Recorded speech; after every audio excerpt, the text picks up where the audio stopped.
Here we go. It's the Matt Murphy Radio Show, Super Talk 99.7 WTN, just after 6 o'clock, 6:06 to be precise. I'm beginning to wonder if we're getting rain like they tell us, because I'm looking at some of the future cast, and it's staying a little bit north of the city. I'm just saying. I'm not saying. I'm just saying. But y'all be on the lookout for rain and nastiness a little bit later on tonight, as Ken Weaver has been alerting you to, as the weather folks have been alerting you to as well. We'll try to keep you up to date on all of that prior to leaving our airwaves at 7 o'clock. And if anything nasty happens of a tornadic fashion, we normally allow these severe thunderstorms to happen on their own. I mean, you guys know how to deal with wind and rain. But if a twister comes up, you know what? I don't know why they didn't ask us to be on 911 Nashville. As many twisters as Ken, we should have been asked to be on 911 Nashville. Yeah. Now that I think about that. Yeah. Because they got twisters all over that place, all over that show, and one would think that someone would be driving in an automobile, going to or from the twister, and listening to Ken Weaver on Super Talk 99.7 WTN on their radio, reporting as to what's going on. I could have been a star. Well, you are a star. What if, friend, as they're approaching the tornado, you just hear? All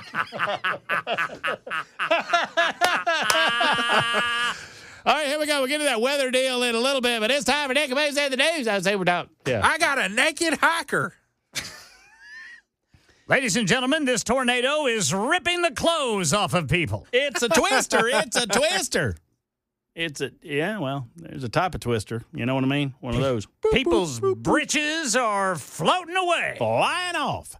All right, so, we should have been on that show. But one way or the other, if we have that level of weather, we'll be here for you. Otherwise, we'll skedaddle, get out of here at 7 o'clock and hand off to Mark Levin. Hopefully, everything is safe and sound tonight.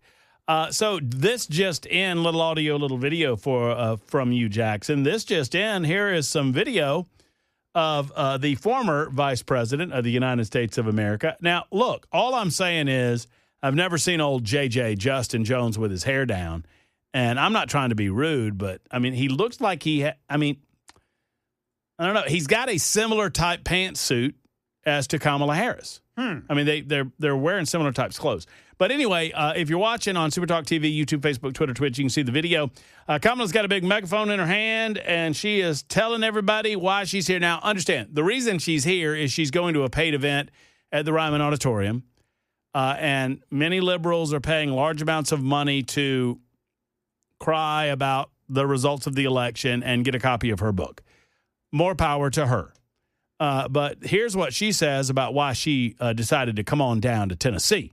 Don't let anyone ever take your power or your voice from you. You tell people what you want. You don't let anybody tell you who you are. You tell them who you are.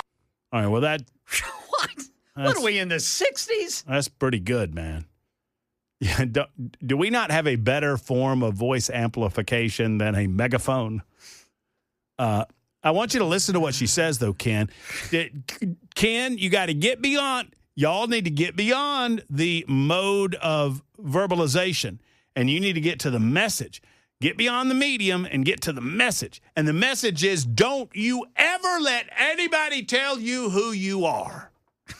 That's deep, y'all. Let's back it up. Don't let anyone ever take your power or your voice from you.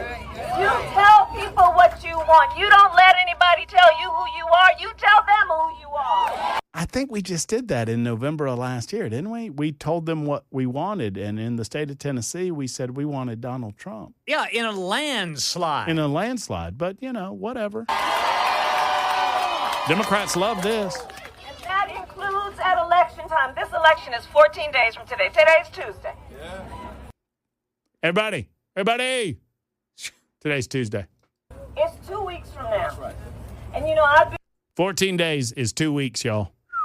Just Kamala and I doing the math together. It's 14 days from today. Today's Tuesday. Yeah. It's 2 weeks from now. That's right. And I've been in elected office long enough to know that when people start deciding who am I going to listen to, and I'm going to speak truth right here. This is real talk. They're going to look. This is real talk, y'all. She's going to speak truth today. I mean, this sounds exactly like the messaging that basically blew her right out of the water. Mm-hmm. Just word salad. Just absolute word salad. But, Ken, you haven't heard it yet, though. This is what's going to get it. She's about to speak true talk. This is real, y'all. She's going to speak truth today. Normally, when she talks, she's full of crap. But today, she's going to tell the truth. Here we go. Been in elected office long enough to know that when people start deciding who am I going to listen to, and I'm going to speak truth right here. This is real talk. They're going to look at two groups of people. Who's writing the checks and who's voting. So let's make sure that they understand we vote. That's right. And they need to come here. Yeah. And they need to listen. Yeah. And they need to interact. And they need to understand. Yeah. And one of the ways that you demand that is you show because, you know what, I vote. And if you don't respond to my needs, I'm not voting for you. We're the leadership from the ground, from the neighborhood. You know who I haven't seen yet in this video? Afton Bain. I see Justin. I mean, I see a lot of other people. I don't see Afton. I mean, maybe she's there. Matters more than ever. There are some powerful forces that are trying to suggest that folks are alone and without power. Powerful forces. What? Okay, hold on. I got to back up. I must have missed something. Let's talk about the powerful forces. I feel like I'm listening to John Thorpe again. We're the leadership from the ground, from the neighborhood, from the community. Matters more than ever. There are some powerful forces that are trying to suggest that folks are alone and without power. There are powerful forces attempting to suggest that you are alone and without power. And those forces are the Nashville Electric Service. I don't know. I mean, what I don't know. Powerful forces that are trying to divide us and to tell folks that they don't matter and their needs don't matter. Well, we need to let them hear our voice and let them know that they're going to have to be responsive. This is a moment where we reclaim this, our country. It is our country. It is not somebody else's. It is our country. And one of the best ways we show that we are clear about that is we vote. So that's why I'm here this afternoon to talk with all the leaders who are here. You know why she's here? To raise money.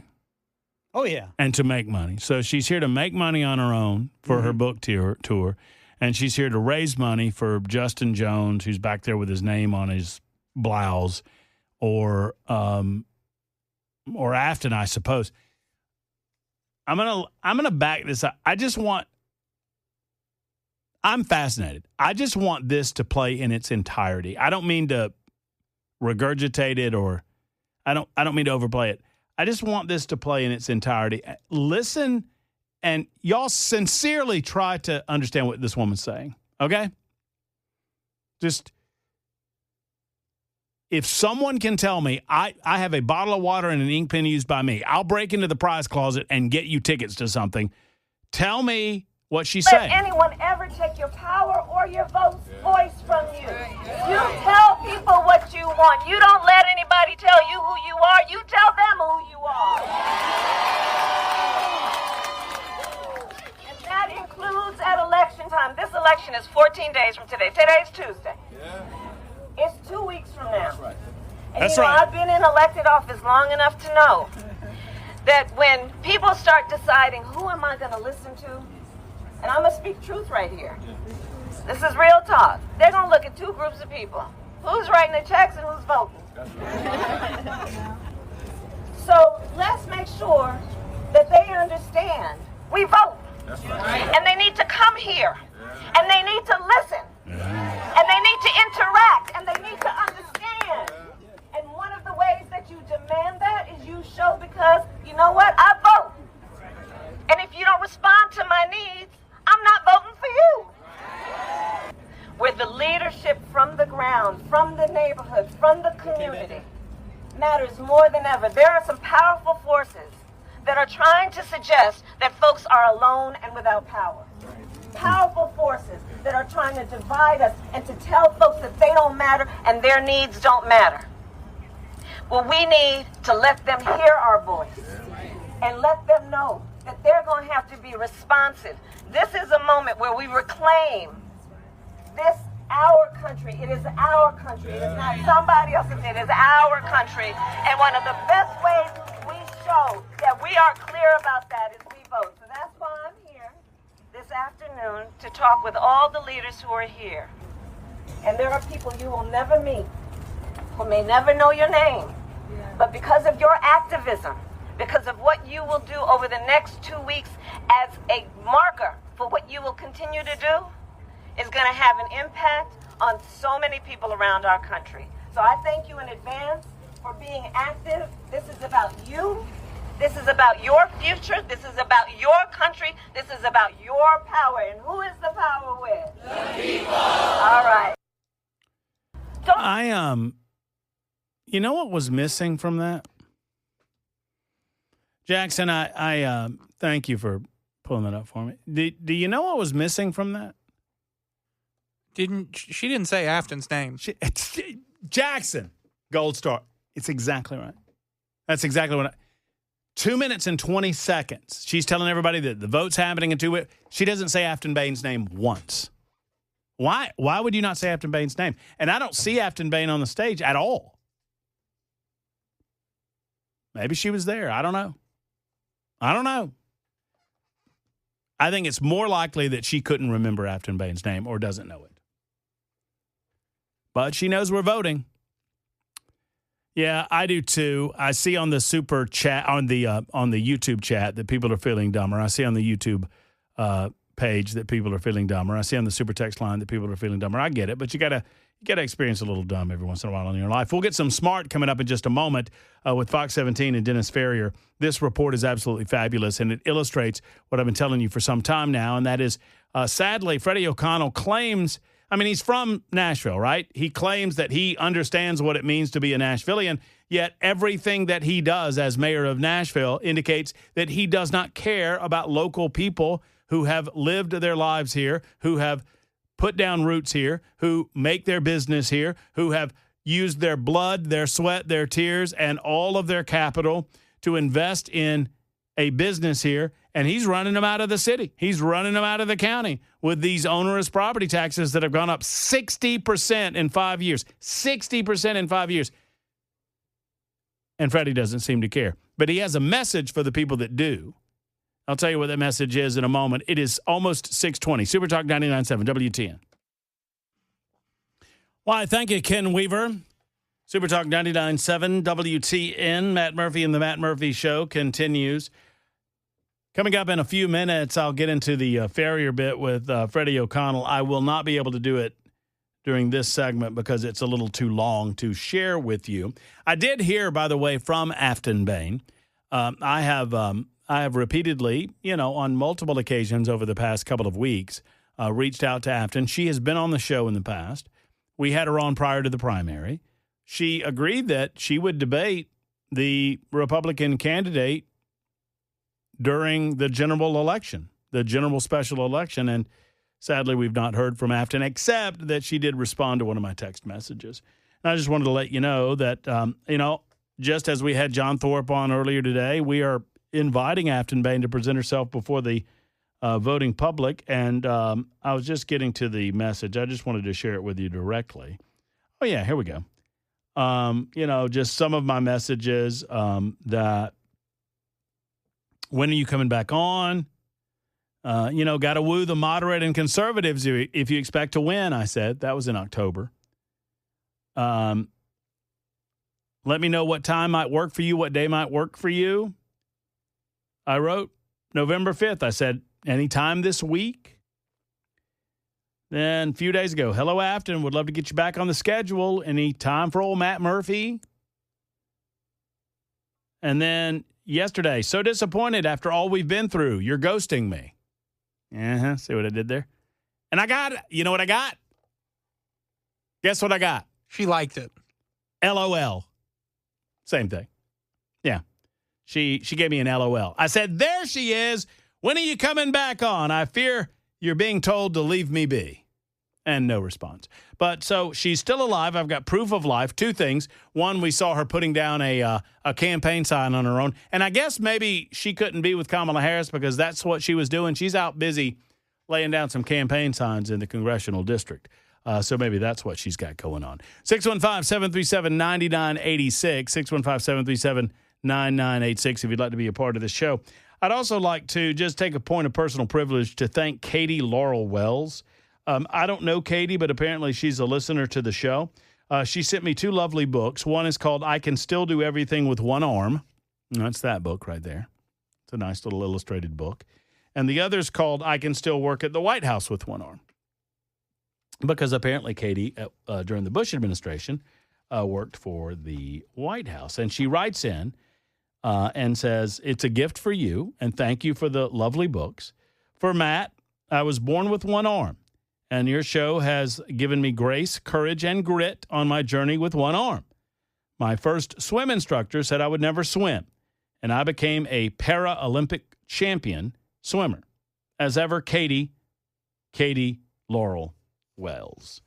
And I just wanted to thank Katie for the lovely gift. We should get her on sometime. She apparently, according to the book, she is a U.S. Paralympic swimmer, competed both nationally and internationally. She competed in the USA National Championships twice, the team trials, or the world team trials, I should say, and is the silver medalist in the 200-meter breaststroke at the 2004 Paralympic swimming trials.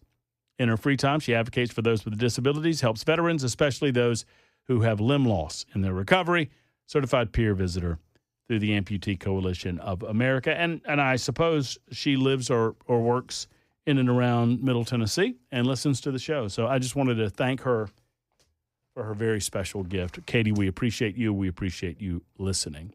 615-737-9986. When we return, Freddie O claims that he cares about businesses in Nashville. I don't know that that's true. Last time we had him on, he dismissed the property tax increases, saying it was just a natural adjustment to property values. Well, we know how that works, right? The state does not allow you to allow the amounts to go up. You have to zero that out. So the rates have to go down consistent with the amount of money that you claim the businesses or the property is worth. And so the rate has to go down accordingly. Well, if you jack the rate back up, even if you don't jack it up to what it previously was at, you're charging people in Davidson County more money. And effectively, their rates have gone up roughly 60% in the last 5 years. 60% property tax increases.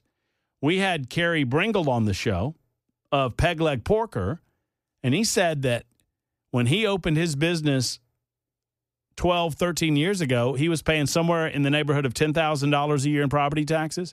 Now he is paying somewhere in the neighborhood of $90,000 in property taxes.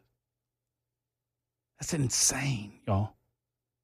That's an insane increase. It's an insane amount of pork plates to suggest that he can continue to operate his business. We'll talk more about this in a moment, take your calls on it as well, and give kudos to Fox 17 for highlighting this on their television station. It's 6:30, Super Talk 99.7 WTN. Hey, during the break there, I was reading a solicitation from Hakeem Jeffrey's people in 2013 begging Jeffrey Epstein to come to a fundraiser.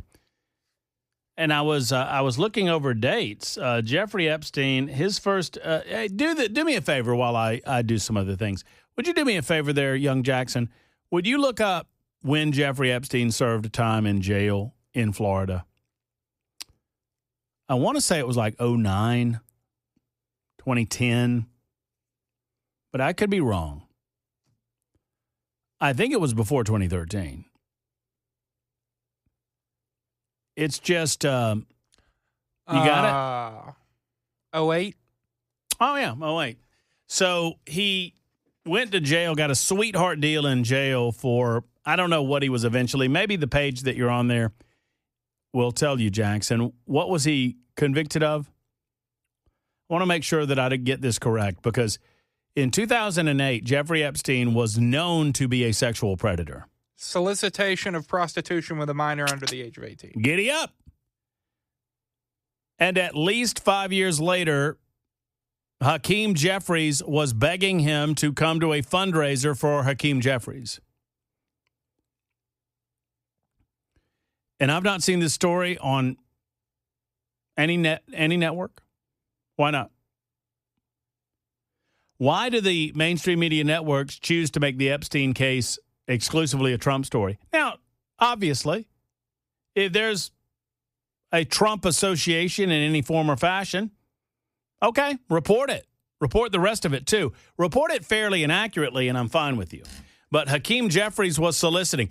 As late as 2019, there was a Democrat, I forget her name, who was begging Jeffrey Epstein for dirt on Donald Trump because they thought that he had it, and he didn't.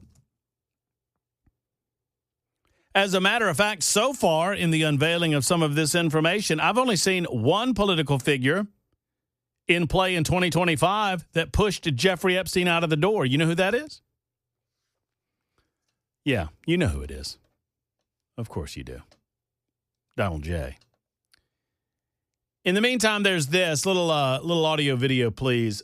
Credit where due. Fox News presented this on their website. I'm just going to play a snippet of it. It's Dennis Ferrier. Dennis Ferrier is fabulous. I don't know him.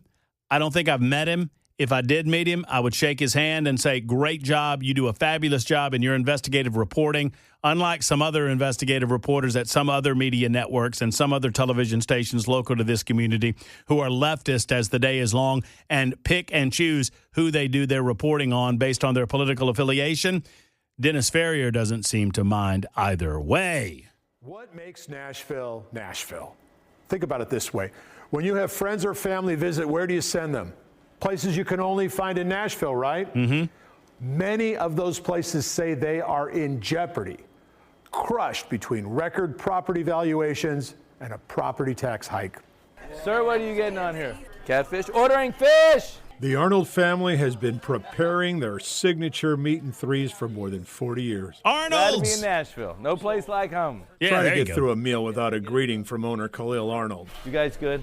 Great to see you. You gotta watch him. He's a smooth operator. It's a restaurant that feels and smells and tastes What's up, big money? deeply personal, Big money. like being at a family member's house. You guys good? I appreciate y'all coming in. But the Arnolds are staggering under a brand new $131,000 property tax bill. You know, so I've been here 22 years, and I didn't work my butt off to add this on and build this up to all of a sudden be like, I can't afford it because of property taxes. I work 55 hours a week, 50 to 60 hours every week, 6 days a week for a 25-hour open work week. I mean, what kind of life am I going to have trying to figure out a way to pay for my property taxes? Order for the bar? Around All right, so just a brief time. That's Arnold's. That's Khalil Arnold, who said $131,000. That's his property tax bill now. And here's our good friend, Kerry the Bringle. corner, Kerry Bringle puts his unique touch on barbecue. Another Nashville original. You can't get peg leg pork or anywhere else. By the way, do you know, I didn't know this when we originally talked to Kerry Jackson. Do you know why it's called peg leg porker? I didn't know this. I'm embarrassed. Three-legged pig? No. Kerry has one leg. He lost a leg. And so when he opened his business, he is the peg leg porker. Who knew? I did not. Anyway, we'll continue. Do you want a drink? Bringle says Metro Nashville has a spending problem, but the burden is on Nashville residents and business owners, not the politicians who are overspending. It pisses me off, but there's other small business owners that will not come out and talk about this. They don't want to admit that they're hurting. They don't want to say how bad they feel and how scared they are. And, you know, I'm trying to help be a voice for those people because a lot of them just aren't going to get in front of a camera. Amen, and good for you, Kerry. Good for you for doing that. We talked to him the other night. It was absolutely fabulous. It was a couple of weeks ago, as a matter of fact. Good for you. How scared they are right now. Think about that for a second. This is the second massive property tax increase in Nashville in just 5 years. Property tax has gone up 60%. This at a time when the city continues with record-breaking income. Yet property tax goes up 60%. I don't think that's my fair share. And you know, it's the people that built Broadway, that built the Gulch, that built 12 South, that took the chance on it, that invested the money. And look, 12 South was a dump, the Gulch was a dump, Broadway was a dump, and we've just gotten hammered for it, just punished for building our city. Mayor Freddie O'Connell says the 26% property tax hike was conservative. Quote, with properties increasing in value as much as they did, we chose a tax rate that accounted only for the 5-year impact of inflation on the cost of government, which was 26%. This is what I wanted to focus in on, these comments that Freddie made to Fox 17, and he's made similar comments to us. With property taxes increasing in value as much as they did, we chose a tax rate that accounted for only a 5-year impact of inflation on the cost of government, which was 26%. Never did it occur to you to cut the cost of doing government? Never did it occur to you that businesses couldn't afford it? So Freddie O'Connell is telling the business owners in Davidson County that you ought to be thankful. You ought to thank him for what he's doing. That's what he's saying. Oh, it gets worse, much worse. Unquote. Bringle says that's not true and misses the mark because the mayor's solution is devastating to Nashville's small business. There's a different mindset, and you know, we've got a mayor that claims to be all about the neighborhoods and all about providing for native Nashvillians, but it's with total disregard to the business owners. You know, and the business owners are who provide the jobs for the native Nashvillians and for the neighborhoods. Preach! And are the backbone of the neighborhoods. Somebody's got to make a damn change down there. Arnold feels like the Nashville government could care less about small business, that it woos big corporations and nothing else. You feel like who has the voice in this city is big corporations, because that's all that's going to be left. I asked the mayor if Nashville's risking losing its very soul, its identity. All right, so this is what I wanted to get to, and this is Dennis Ferrier, great reporting by Fox 17 once again, and kudos to them.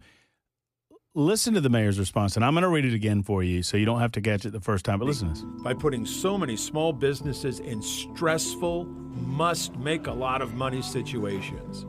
Here's his answer, quote, "We take very seriously the concerns of small businesses, and our Office of Economic and Community Development has multiple programs specifically designed to support small businesses," unquote. We take very seriously the concerns of small businesses, and our Office of Economic and Community Development has multiple programs specifically designed to support small business. Y'all understand what he's saying there? We want to take independent businesses that want to earn a living on their own and pay their fair in taxes. Fair share is not a bad thing. I hate that phrase, but so be it. And we're going to tax those people so much. We're going to tax those businesses so much that they can't possibly compete. They can't possibly pay the bills. They can't possibly sell enough pork. They can't possibly sell enough meat and three that they can't survive.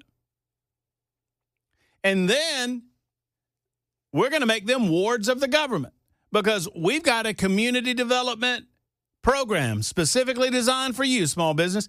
Well, they don't want a handout from the government, buddy. They just want you to leave them alone and not tax them into non-existence. I don't speak for either Arnold's or Peg Leg Porker, but I would suggest that these companies have no interest in a government handout in the form of a program. They just want to pay less in taxes so that they can survive. And why would we do that? Make them pay more taxes to the point that they can't survive so they have to go and beg the government for money? Let's make everybody wards of the state. Why don't we just make them community government-based restaurants? Sheesh. Guys, how we doing? Khalil Arnold would like the mayor to know he has to sell almost 10,000 plate lunches a year just to cover property tax. That's right. That's where you some good. 10,000 plate lunches a year to cover his property taxes. I don't know how many he sells a day, but that's a lot of lunches. Nourishment. He isn't looking for another government program. He's looking for help. And he doesn't expect to get it.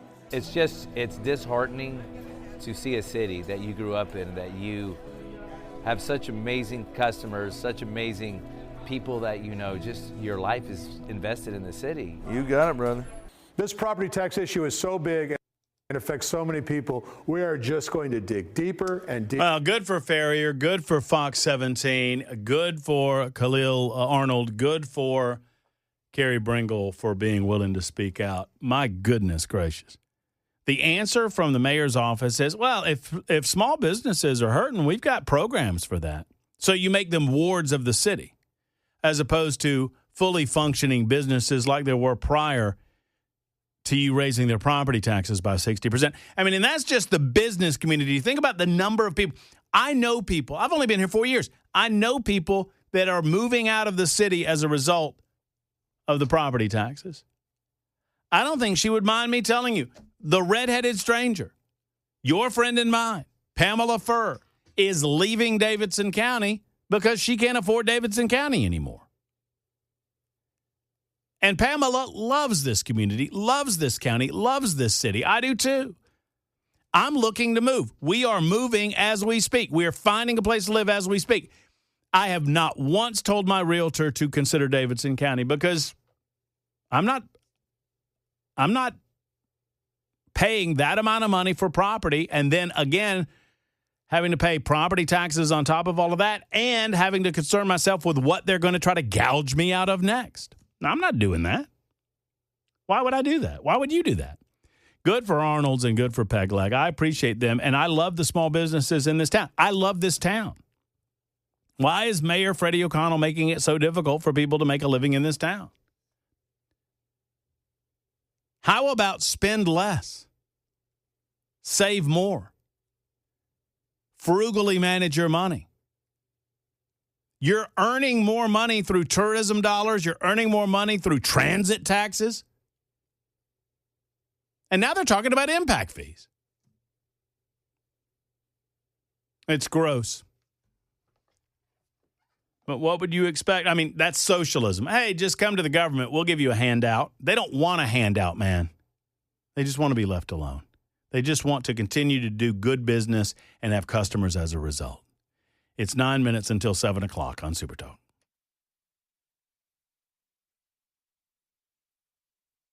Super Talk 99.7 WTN. We've not updated you on the Epstein deal. I think I saw this earlier where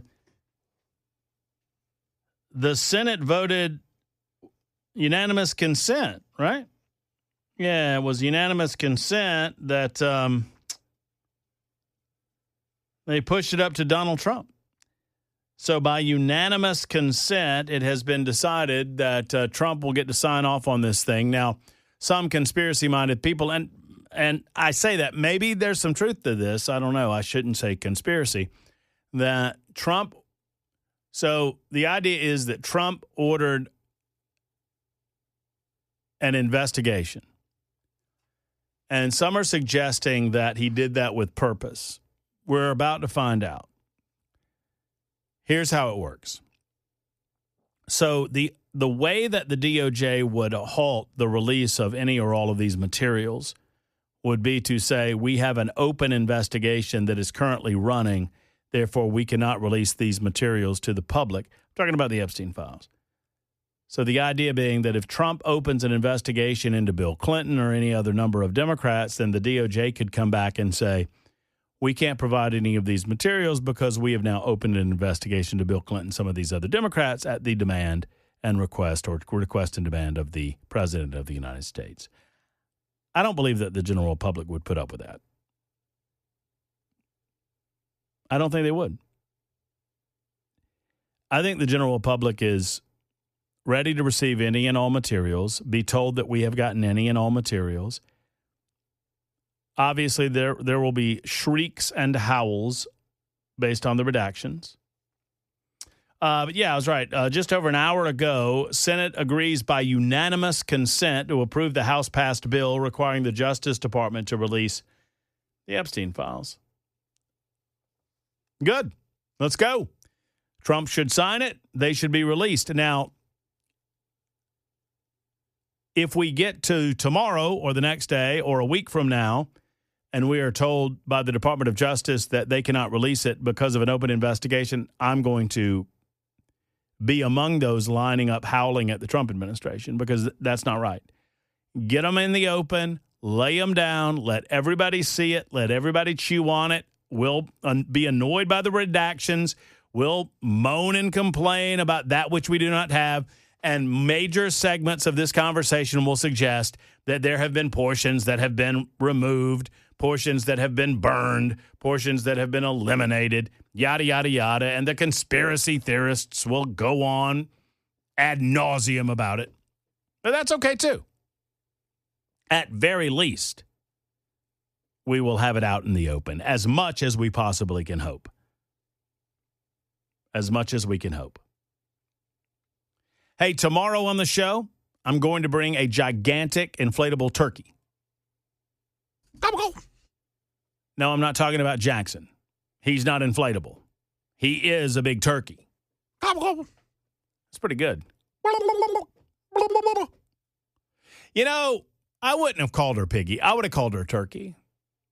You know? Quiet, Piggy. Mark Levin's coming up next. We'll be back tomorrow. Until then, have a wonderful evening. Hug your loved ones. So long, everybody.